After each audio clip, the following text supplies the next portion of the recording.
pour me présenter tout d'abord, mais comme c'est déjà fait, je reviens simplement brièvement là-dessus. Je vais juste... OK. Ah! Bon, le plein écran est sur l'autre. Un petit peu. Ah, OK. Bon. Bon, voilà, on reprend. Donc voilà, c'était la diapositive pour me présenter brièvement. Donc c'est fait. Je reviens là-dessus rapidement. Donc oui, j'ai été engagée en 2019 comme professeure à l'Université de Sherbrooke en géomatique appliquée. Et ma recherche se situe sur les différents corps célestes de notre système solaire où les humains pourraient un jour vivre et habiter. Donc la Lune, Mars et certains astéroïdes. Donc, ce qui m'intéresse, c'est d'étudier la géologie, la présence de glace et la quantité sur ces astres-là, et aussi les propriétés du sol. Et j'étudie aussi différentes formations géologiques dans l'Arctique terrestre, comme analogue à certaines formations géologiques qu'on pourrait retrouver sur la planète Mars. Excuse-moi, Donc, Myriam, excuse-moi de oui. t'interrompre, c'est Jérôme qui parle. C'est juste pour te dire qu'on ne te voit pas en plein écran, ton PowerPoint, puis on voit une sorte de clavardage en bas de ton... Oui, OK. C'est ce que je vois aussi. J'ai deux écrans, puis dans mon autre écran, je vois la présentation en plein écran. Sinon, je laisse tout simplement ça comme ça ici. Je réessaye une dernière fois. Ouais, ça me l'amène dans l'autre écran. Si on laisse ça comme ça, est-ce que c'est moins dérangeant? Oui, moi je pense que oui. Parfait. Pour moi aussi. Alors, laissons ça comme ça. Bon, parfait. Donc, ce que je pensais faire aujourd'hui, c'est tout d'abord parler de... Donc, vous donner une brève histoire ou une brève historique de l'exploration spatiale. Donc, il y a eu de très nombreuses missions qui ont eu lieu au cours des dernières décennies, en commençant autour des années 60. Donc, pour chacune de ces missions-là, il y avait différents instruments scientifiques qui étaient à bord, puis qui ont collecté différentes données de télédétection. Donc, je pensais faire tout d'abord un retour là-dessus. Ensuite de ça, aborder l'aspect de gestion des données. Donc, les nombreuses missions ont bien sûr généré une quantité importante de données. Donc, on va regarder un peu comment on fait pour gérer et partager toutes ces données-là. Et en conclusion, on va s'ouvrir vers le futur, donc regarder quelles missions sont prévues au cours des prochaines années, puis comment mes projets de recherche s'insèrent dans ces différentes missions-là.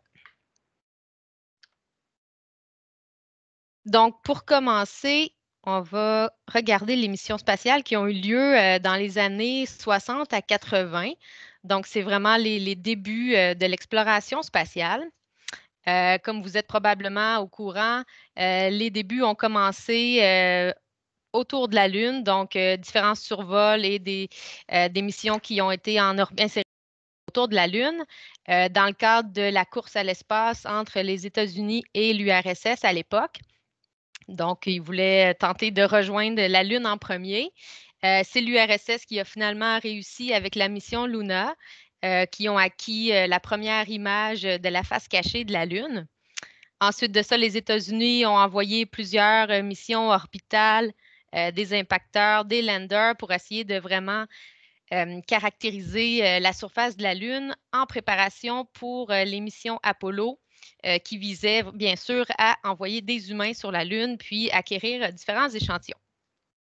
À titre d'exemple, la mission Lunar Orbiter ici de la NASA a réussi pour la première fois à imager l'entièreté de la surface de la Lune, donc 99% de la surface, à une résolution spatiale de l'ordre de 60 mètres environ par pixel.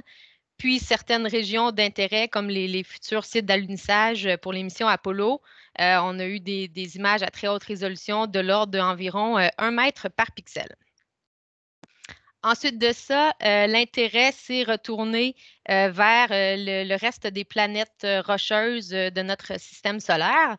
Donc, il y a eu la mission Mariner des États-Unis qui a fait un flyby, donc un survol des différentes planètes, donc Mercure, Mercure ici, Vénus et Mars. Donc, qui a rapporté les premières images de ces différentes planètes-là. Peu de temps après, la mission Venera de l'URSS a exploré Vénus plus en détail, puis a rapporté les premières images du sol de cette planète-là.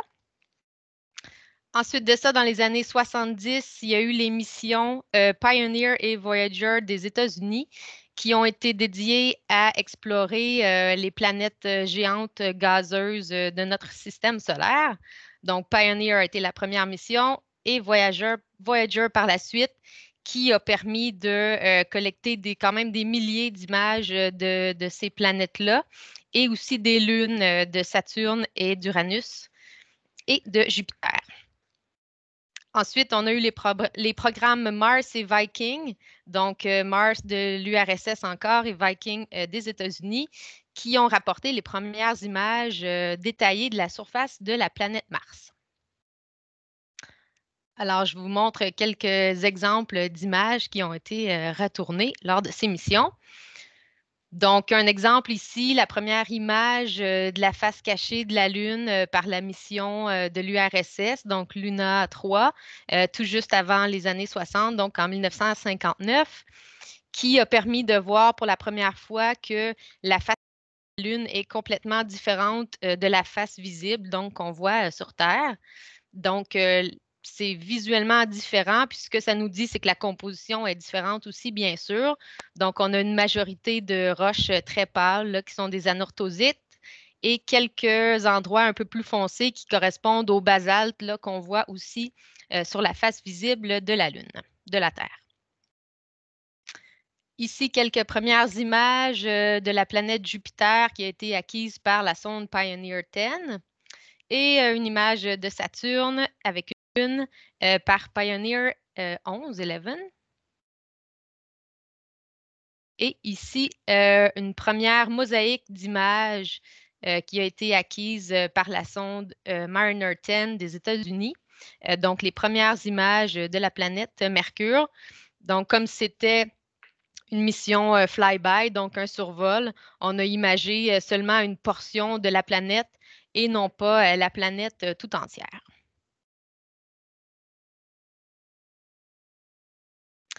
Un exemple ici, encore une fois, de données qui ont été acquises en survol. Donc, les missions Viking ont permis d'imager ici, c'est la planète Mars au lever du Soleil avec des images de ces deux lunes, donc la lune Phobos et la lune Deimos.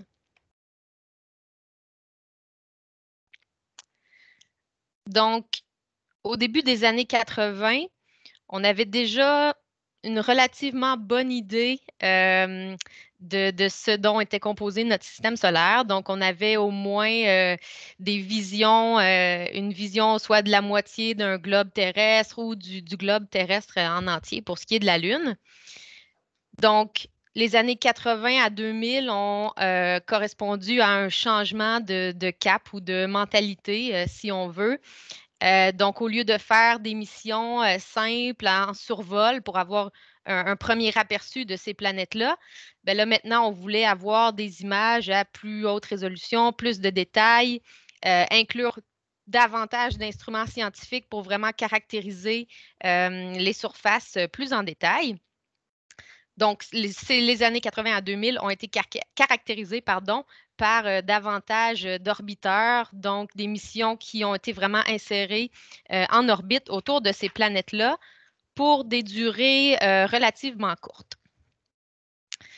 Donc, au début des années 80, on a eu la mission Vega de l'URSS qui a continué à étudier Vénus. Puis la mission Magellan des États-Unis a emboîté le pas peu de temps après en se mettant en orbite autour de Vénus et en imageant presque la totalité de la surface là, avec des données radar. Ensuite de ça, au début des années 90, on a eu la mission Galileo des États-Unis qui a été insérée en orbite autour de Jupiter. Et un élément clé, en fait, c'est quand la sonde Galileo s'est mise à imager et analyser la surface. Ils se sont rendus compte que la surface était très dynamique et qu'il y avait eu beaucoup de changements depuis les données qui avaient été acquises par la mission Voyager. Donc, ça l'a vraiment renforcé l'idée que les missions devaient être davantage composées d'orbiteurs vraiment positionnés à long terme autour des astres pour suivre ces changements dynamiques-là. Autre fait intéressant, il y a eu la sonde ou la mission Hiten du Japon qui a été en orbite autour de la Lune dans les années 90 encore. Donc, le Japon a emboîté le pas aux États-Unis et à l'URSS, maintenant à la Russie, dans l'exploration spatiale. Donc, le Japon, à ce moment-là, procédait à une démonstration de capacité. Ça a été suivi de près par 2 missions américaines, la mission Clémentine et la mission Lunar Prospector, qui ont été tous deux en orbite autour de la Lune. La mission Clémentine, elle, était dédiée à tester l'exposition des différents instruments scientifiques en orbite autour de la Lune et à long terme. Donc, on sait que les rayonnements cosmiques puis le rayonnement solaire vont dégrader les instruments de télédétection qui sont en orbite. Donc, la mission Clémentine voulait en partie essayer de comprendre jusqu'à quel point cette dégradation-là prenait place. Finalement, la mission Clémentine a rapporté une quantité de données scientifiques vraiment très, très importantes qu'on étudie encore à ce jour. Par exemple, on va voir un exemple juste un petit peu plus tard. Les données radar ont permis d'émettre l'hypothèse qu'il y avait de la glace au pôle lunaire. Ensuite de ça, la mission Lunar Prospector a donc suivi Clémentine en essayant de caractériser les pôles pour voir s'il y avait bel et bien de la glace. Ensuite de ça, la mission Mars Global Surveyor est allée en orbite autour de la planète Mars. Puis ça a rapporté les premières images assez détaillées de la surface. Puis ça a permis de savoir aussi que la planète Mars était le lieu de processus géologiques très actifs. Finalement, vers la fin des années 90, il y a la mission Cassini qui a été en orbite autour de Saturne. Puis cette mission-là a duré près de 20 ans.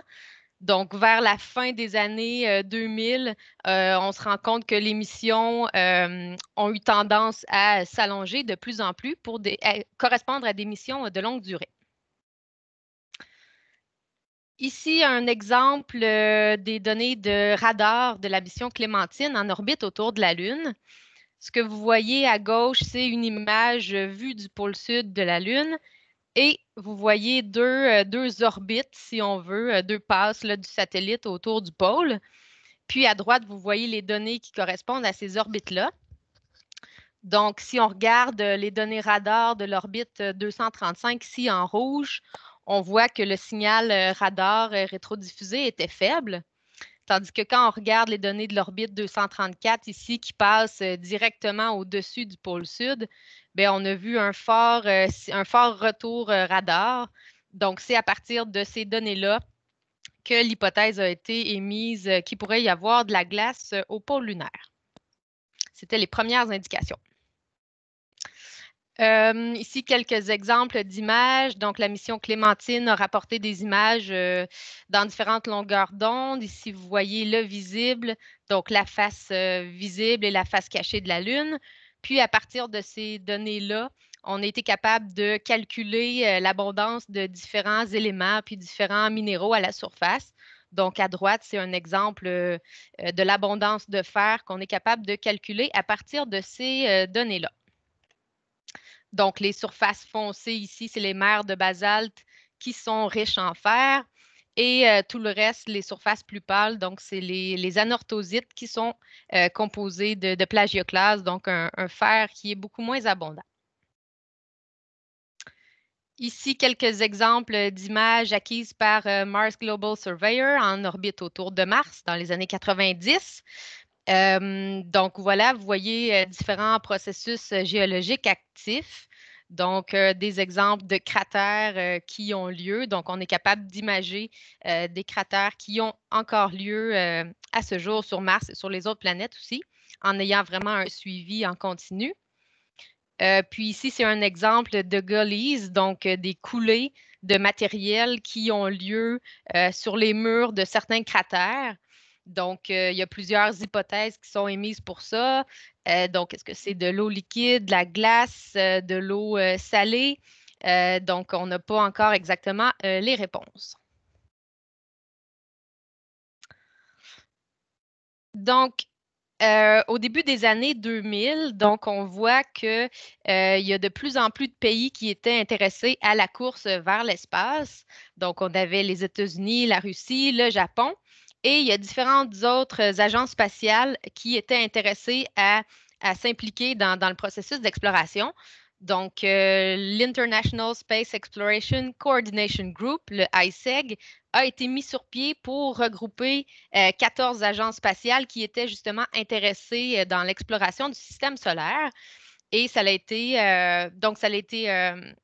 établi pour établir un mécanisme de coordination pour les futures missions d'exploration. Donc, vraiment regrouper les efforts de tous vers un seul et même but, d'une manière pacifique, bien sûr. Donc, les agences se sont mis d'accord pour focuser les efforts vers la Lune, Mars et certains astéroïdes pour les années futures, donc 2000 et plus. Alors, voici un aperçu des missions qui ont eu lieu un peu suite là, à l'établissement du ICEG, donc d'environ des années 2000 à aujourd'hui. Donc, on voit que les efforts de l'ICEG ont porté fruit à plusieurs niveaux. Donc, on voit tout d'abord que oui, la majorité des missions d'exploration spatiale ont eu lieu en orbite autour de la Lune. Ici, il y en a eu plusieurs autour de Mars et on inclut maintenant l'exploration de différents astéroïdes par plusieurs missions. On voit aussi qu'il y a de nouveaux pays qui ont été inclus dans l'exploration spatiale, donc qui ont pris part là, de manière plus active. Donc, on a l'Agence spatiale européenne, bien sûr, la Chine et l'Inde qui ont mis sur pied leur propre mission d'exploration depuis ces années-là. Et il y a eu aussi une certaine ouverture à inclure de la place pour des instruments scientifiques qui proviennent d'autres pays, disons, à l'intérieur d'une mission d'un pays X. Donc, si on pense à la mission Chandrayaan, par exemple, de l'Inde, qui a été en orbite autour de la Lune, eh bien, ils ont fait la place pour un instrument américain à leur bord. Donc, on a remarqué vraiment une plus grande collaboration puis coordination à l'international. Donc, il y a eu bien sûr plusieurs découvertes qui ont été faites suite à ces différentes missions d'exploration. Certaines sont d'ailleurs toujours en cours.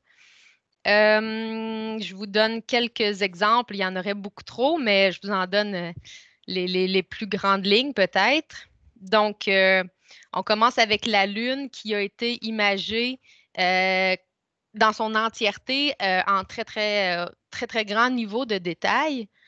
Puis je vous montre ici quelque chose. Donc, c'est la mission Lunar Reconnaissance Orbiter qui a acquis des données de télédétection dans différentes longueurs d'onde, bien sûr, et incluant ici dans le pan chromatique, donc comme vous pouvez voir. Et donc, ces données-là sont à très haute résolution spatiale. Donc, je vous montre le site web ici qui vous permet d'aller voir les différentes données, là. Donc, maintenant, on a un aperçu très précis de tout ce qui se passe sur la Lune à une résolution spatiale qui va jusqu'à environ 50 cm pour la majorité de la surface. Donc, on peut voir les rochers individuels, les cracks dans les différents types de roches. Puis, il y a différentes couches de données ici qui peuvent être visualisées aussi. Donc, ça, c'est un outil qui est très intéressant. Face visible, face cachée, l'épaule, tout ça, c'est disponible en ligne si ça vous intéresse pour le public. Une autre découverte majeure au cours des années 2000, c'est la présence de glace et de composés organiques au pôle de la planète Mercure. Donc, Mercure est bien sûr une planète très, très chaude due à sa proximité du Soleil. Par contre, au pôle, il y a des dépressions topographiques qui sont toujours dans l'ombre, donc qui sont plus froides. Donc, c'est ce que vous voyez ici, une vision du pôle. Donc, encore une fois, les données radars qui ont été retournées avaient un très, très fort signal, donc qui nous donnait une indication qu'il pouvait y avoir de la glace. Et il y a différentes autres données qui sont venues corroborer ça par la suite pour confirmer l'observation. Ensuite de ça, on a eu les premières images, bien sûr, de Pluton tout récemment, donc par la sonde New Horizons en 2015, des images d'astéroïdes et de comètes. Donc, on pensait qu'ils étaient relativement inertes pour les astéroïdes. Finalement, on se rend compte que c'est des surfaces qui sont très, très dynamiques. Donc, il y en aurait beaucoup plus à dire, mais j'en reste là-dessus pour vraiment faire ressortir les grandes lignes. Donc, j'espère que vous avez compris que l'exploration spatiale a eu lieu depuis une cinquantaine d'années, soixantaine d'années, de manière très, très dynamique, en partant des missions relativement simples jusqu'à des missions beaucoup plus complexes qui retournent une quantité impressionnante de données de nos jours. Donc, ça nous amène à la prochaine étape. Comment on fait pour gérer toutes ces différentes données-là? Donc, c'est la NASA qui a mis sur pied le premier mécanisme vers la fin des années 80, début 90. Donc, c'est le Planetary Data System. L'idée, c'était justement que les données qui sont rapportées des différentes missions spatiales ne soient pas perdues. Donc, ils ont mis sur pied un processus d'archivage et peer review, donc révisé par les pairs et documenté pour rendre toutes les données qui ont été acquises pour les archiver de manière permanente, mais aussi les rendre disponibles aux scientifiques, mais aussi au public complètement gratuitement. Donc, tout ce que vous avez vu aujourd'hui et bien plus, c'est absolument disponible pour tous. Avec un petit bémol, je reviens là-dessus tantôt. Donc, le Planetary Data System, c'est un système qui est géré aux États-Unis selon 9 différents sous-groupes, si on veut, qui sont gérés par différentes institutions, donc différentes universités. Selon le type de données ou le type de mission. Donc, vous voyez les différents nœuds du PDS ici. Par exemple, le nœud des données géoscientifiques qui est à l'Université de Washington, le nœud de la cartographie, puis des sciences des images qui sont hébergés à Flagstaff, donc par le USGS.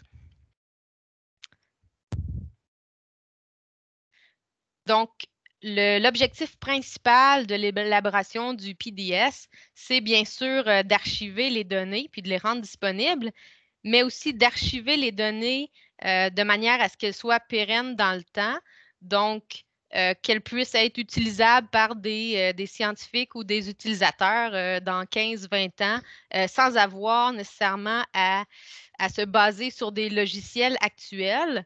Donc, pour faire ça, le PDS a établi des standards d'archivage de données pour être sûr que tout soit archivé selon le même format et durable dans le temps. Donc, le standard courant, c'est le PDS-4, donc la 4e génération de standard. Donc, qu'est-ce que c'est le PDS-4? En fait, ça va décrire précisément comment archiver les données, la documentation des données et les produits dérivés. Donc, on peut avoir des données brutes là, qui viennent directement des instruments de télédétection en orbite ou des données qui ont subi un certain niveau de traitement qui ont été calibrés ou qui ont été utilisés pour produire des produits dérivés. Donc, tout ça, c'est archivé selon le standard PDS-4. Donc, c'est un standard qui est très, très simple. Donc, on va généralement se baser sur des données binaires, format CSV, par exemple, avec des documentations, des documents soumis au format PDF. Donc, des données qui sont très, très brutes, de bas niveau pour être pérennes dans le temps. Puis, chacun des nœuds va avoir sa propre page web où vous pouvez aller chercher les données qui sont archivées. Un petit bémol, en fait, c'est que ce format d'archivage-là n'est pas nécessairement facile du point de vue cartographique. Donc, si on pense à toutes les images raster qu'on peut avoir des surfaces planétaires, donc ce n'est pas idéal d'avoir à stocker ça sous format CSV, là. Donc, au fil du temps, le PDS a développé des annexes pour inclure des produits, des formats de données qui sont plus compatibles avec leur usage actuel. Donc, ici, vous voyez l'annexe, par exemple, du nœud de cartographie et d'imagerie. Donc, cette annexe-là va aller accueillir des données qui sont du format un peu plus pratique pour l'utilisation de tous les jours dans la géomatique, par exemple. Donc, ils vont aller accepter des formats des fichiers au format GeoTIFF et GeoCSV, par exemple, donc qui permettent d'avoir des cartographies ou des images géoréférencées des surfaces. Donc, voilà. Le système PDS est né dans les années 90 avec les 8-9 nœuds de base. Puis maintenant, petit peu à petit peu, il y a des annexes qui ont été rajoutées. Donc, de nos jours, c'est une architecture qui est quand même assez complexe à naviguer parce qu'on a bien sûr de plus en plus de données qui sont recueillies aussi. Donc, on est rendu avec des pétaoctets de données qui sont stockées à travers les États-Unis à différentes universités.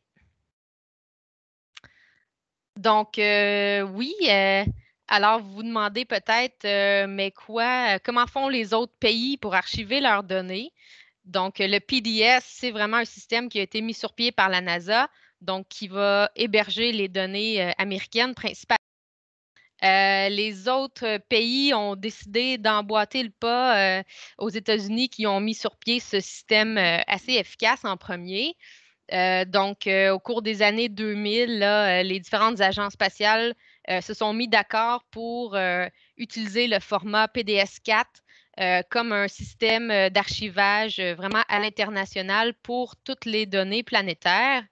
Donc, de plus en plus, les données qui sont acquises, même par les autres pays, vont être disponibles au format PDS-4. Donc, même chose de manière transparente et ouverte le plus possible et gratuite. Je suis presque finie, donc je finis avec le futur de l'exploration spatiale. Donc, le ISEG, toujours le regroupement des différentes agences spatiales pour l'exploration, se sont mis d'accord sur une vision à long terme là, de l'horizon 2020 à 2030, disons. Puis l'accent est toujours mis sur la surface lunaire. Donc, les prochaines missions vont être dédiées majoritairement à explorer la surface lunaire avec des landers et des rovers pour faire place à des missions habitées vers 2024. Donc, c'est le but qui est actuellement poursuivi. En parallèle, on va avoir le développement de la Lunar Gateway, qui est une station station spatiale orbitale en orbite autour de la Lune qui va être mise sur pied. Tout ça pour éventuellement soutenir une présence humaine à long terme sur la Lune et éventuellement pouvoir envoyer des humains sur Mars. Je finis en vous parlant brièvement de mes projets. Donc, mes projets s'articulent directement avec la vision future de l'exploration spatiale par le ISEG. Donc, j'ai un grand focus sur la Lune. Donc, je traite des données qui sont acquises là, en orbite pour essayer de caractériser au mieux possible le pôle sud lunaire surtout, la surface en entier, mais le pôle sud encore plus, parce que c'est là que les prochaines missions des landers et des rovers devraient aller, et des humains aussi. Donc, je caractérise les minéraux et les éléments qui sont présents là, au pôle. J'identifie différents sites d'alunissage potentiels. Et en parallèle, j'étudie, là, comme on parlait au début, l'Arctique canadien comme analogue à des formations géologiques qu'on pourrait retrouver sur la planète Mars. Et je vous laisse ici un site web si vous voulez aller voir plus de détails sur nos projets, tmars.igeomedia.com. Donc, vous pourrez avoir plus de détails sur nos projets qui combinent l'Arctique et la planète Mars. Voilà, je file pour ne pas déborder dans le temps. Parfait. Merci beaucoup, Madame Lemelin, pour votre présentation.